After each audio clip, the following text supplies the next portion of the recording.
تو یہ بدعت یہ کہ ہندوؤں سے ہندو چونکہ وہ بت پرست ہیں تو ہم لے کا بت تو بنا نہیں سکتے تو مزار بنا کے پھر انہیں کو سجدہ شروع کر دو. تو یہ آیا سارا وہیں سے ہم لوگوں کے حکومت کے مزے لگے ہوئے ہیں بھائی, وہاں سے پیسہ کما رہی ہے گورنمنٹ.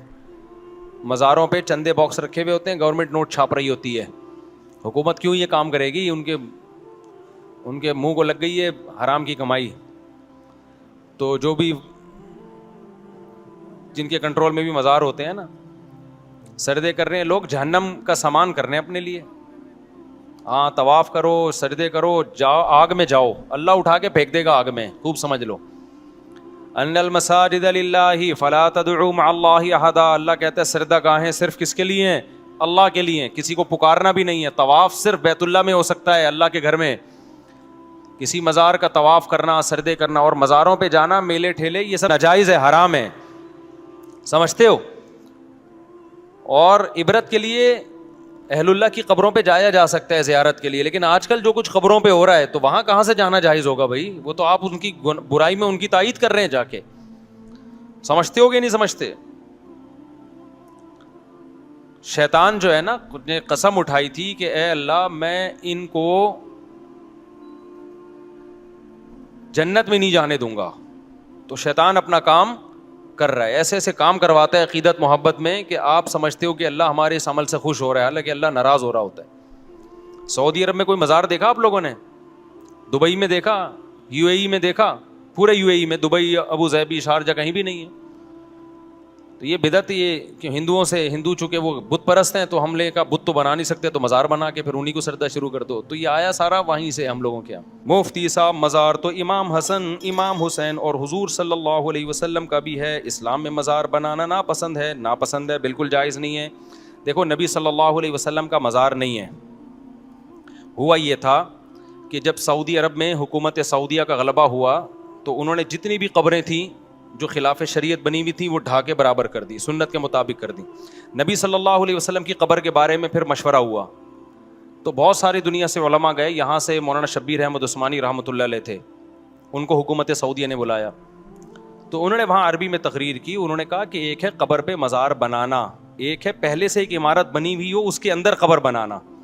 تو رسول اللہ صلی اللہ علیہ وسلم کا جو حجرہ مبارک ہے حضرت عائشہ کا, وہ پہلے سے موجود تھا, اس کے اندر قبر مبارک بنائی گئی ہے. اور قبر کے گرد تو اتنی سیسا پلائی ہوئی دیواریں ہیں کہ اس کے اندر تو کچھ ہو ہی نہیں سکتا, وہاں تو کوئی جا ہی نہیں سکتا, کیونکہ حفاظت کی نا اس کی.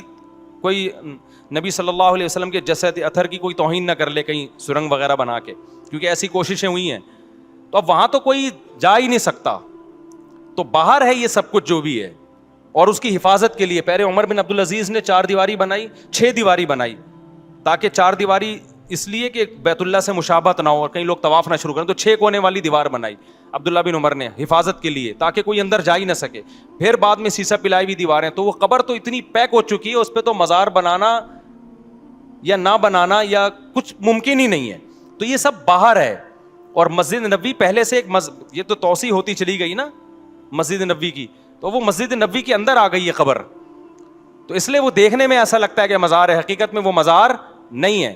اور نبی صلی اللہ علیہ وسلم کی صحیح حدیث ہے کہ میری قبر کو عیدگاہ مت بناؤ. آپ نے فرمایا اللہ یہود و نصارہ پہ لعنت کرے, وہ اپنے پیغمبروں کی قبروں کو عیدگاہ بناتے ہیں, سجدہ گاہ بناتے ہیں. تبھی پیغمبر صلی اللہ علیہ وسلم کی قبر پہ میلہ ٹھیلا نہیں ہوتا جو مزاروں پہ ہوتا ہے. وہاں بیٹھنے کی اجازت نہیں ہے, وہاں صرف یہ کہ آپ سلام پڑھیں اور نکل لیں. تو اس لیے اللہ نے اپنے حبیب صلی اللہ علیہ وسلم کی قبر کو اس سے محفوظ رکھا ہے. لیکن آپ عبداللہ شاہ غازی کے مزار پہ جاؤ اور پیغمبر کی قبر پہ جاؤ, دونوں میں زمین آسمان کا فرق نظر آئے گا.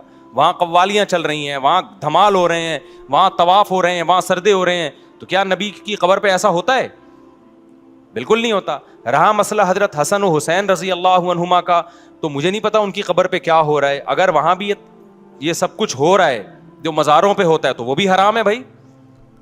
جو بھی اس قبر جن کے بھی وہاں کی جو بھی گورنمنٹ ہے اس سے قیامت کے دن سوال ہوگا, یہ اہل بیت ہیں, آپ نے ان کی قبروں پہ بدعتیں کیوں کی ہیں. مجھے پتہ نہیں ہے ہوتی ہیں کہ نہیں ہوتی, لیکن اگر ہو رہی ہیں تو غلط ہو رہی ہیں. وہ ناجائز کام کسی کے کرنے سے جائز تھوڑی ہو جاتا ہے. نبی صلی اللہ علیہ وسلم کی صحیح مسلم کی حدیث ہے, آپ نے حضرت علی کو بھیجا مدینہ میں آنے کے بعد کہ جو قبر ایک بالش سے اونچی نظر آئے اور پکی نظر آئے اسے برابر کر دو.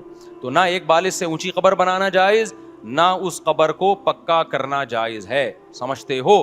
میں جرمنی گیا, میں نے یہودیوں کا قبرستان دیکھا, اور آپ یہاں مسلمانوں کا قبرستان دیکھو, آپ کو یہودیوں کا قبرستان سنت کے مطابق نظر آئے گا, مسلمانوں کے قبرستانوں میں آپ کو ایسے بڑے بڑے گنبد اور قبے نظر آئیں گے. سمجھتے ہو؟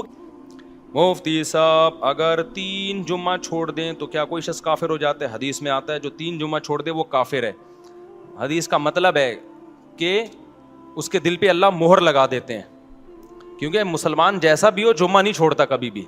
1 جمعہ چھوڑ دیا, 2 جمعہ چھوڑ دیا, 3 جمعہ, تو اس کا مطلب کفر کے قریب پہنچ گیا. اب اس کے دل سے اللہ اسلام کے جو شاعر ہیں ان کی عظمت ختم کر دیتا ہے اللہ تعالیٰ. اور ہم نے دیکھا ہے جو لوگ جمعہ بھی نہیں پڑھتے نا, وہ پھر بالکل ہی ایک دن آتا ہے کہ مرتد ہو جاتے ہیں. وہ ہسپتالوں میں آپریشن کے ذریعے بچوں پہ ظلم ہوتا ہے. 8 مہینے کا بچہ آپریشن کے ذریعے نکالنا, پھر بچہ تڑپ رہا ہوتا ہے, نہ مرتا ہے اور نہ جی رہا ہوتا ہے, پھیپھڑے کمزور, دل کمزور.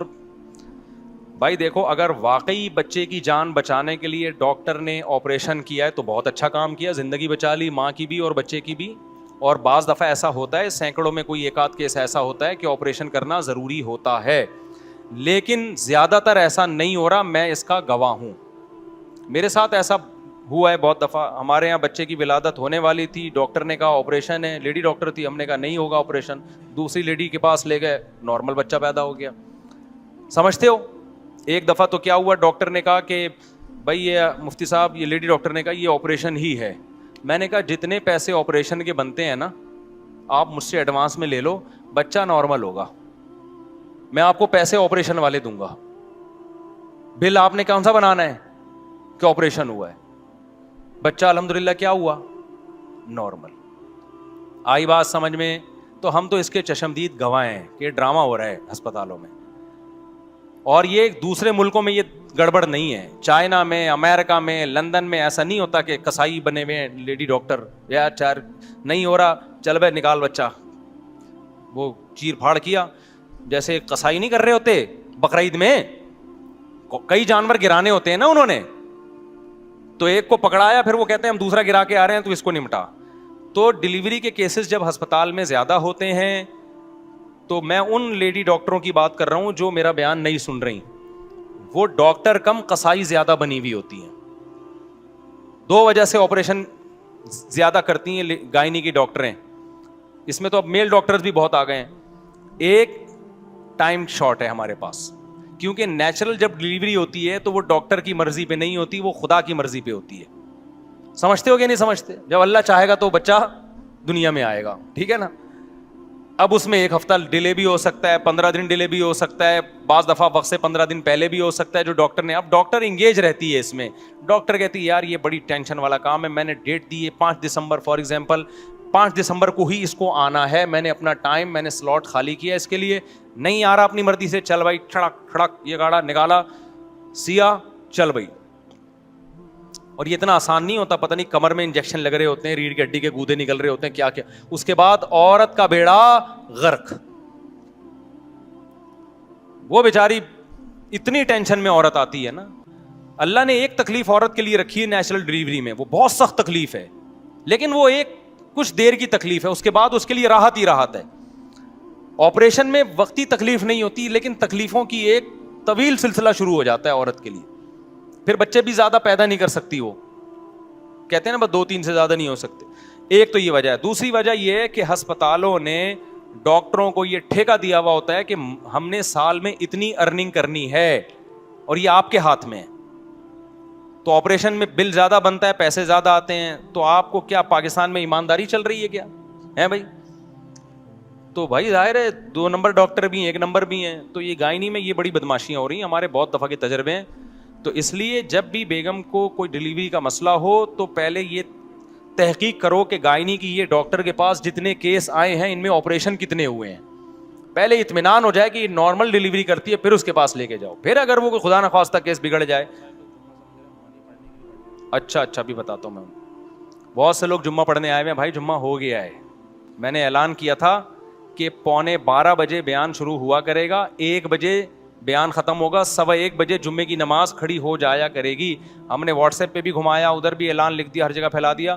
تو اس لیے جمعہ ہو گیا. اب ہم گریوی چل رہی ہے, یہ جمعے کے بعد 2-4 منٹ میں گریوی ختم کرتا ہوں, ٹھیک ہے. آئندہ سے جمعہ یہاں 1:15 بجے نماز کھڑی ہو جایا کرے گی, سمجھتے ہو؟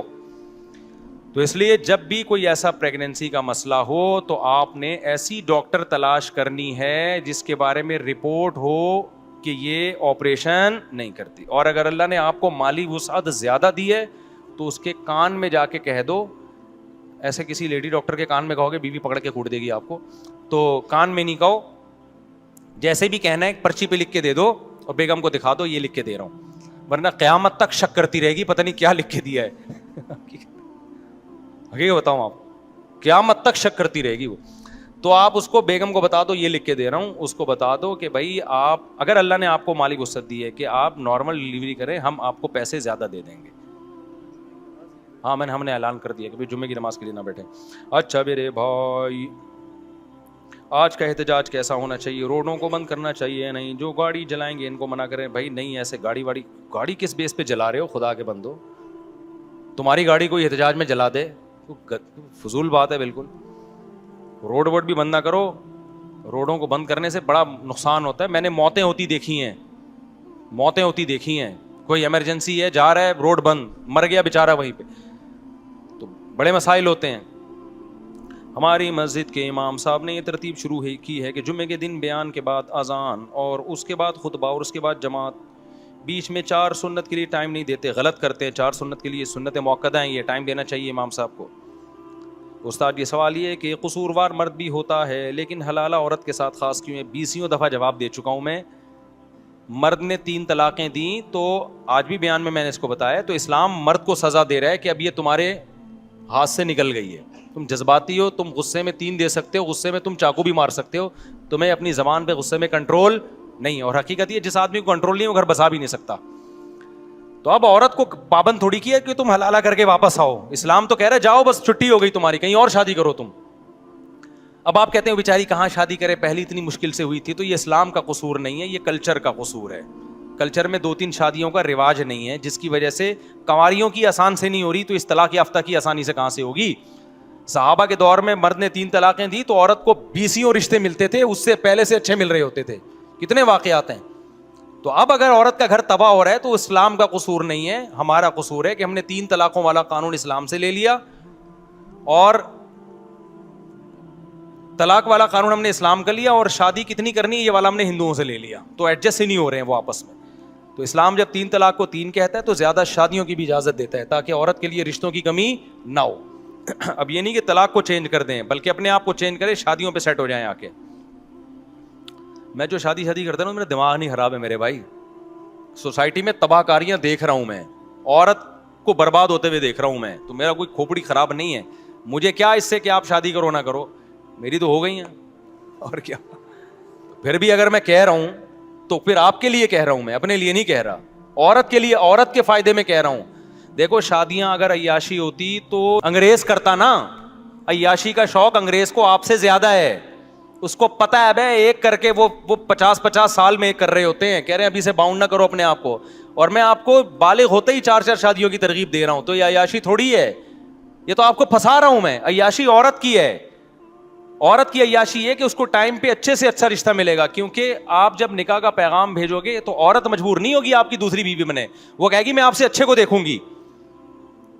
تو پھر غریب لڑکیاں بہت اونچے گھرانوں میں شادی ہو کے جائیں گی, کیونکہ عورت ترجیح دیتی ہے زیادہ مالدار کو.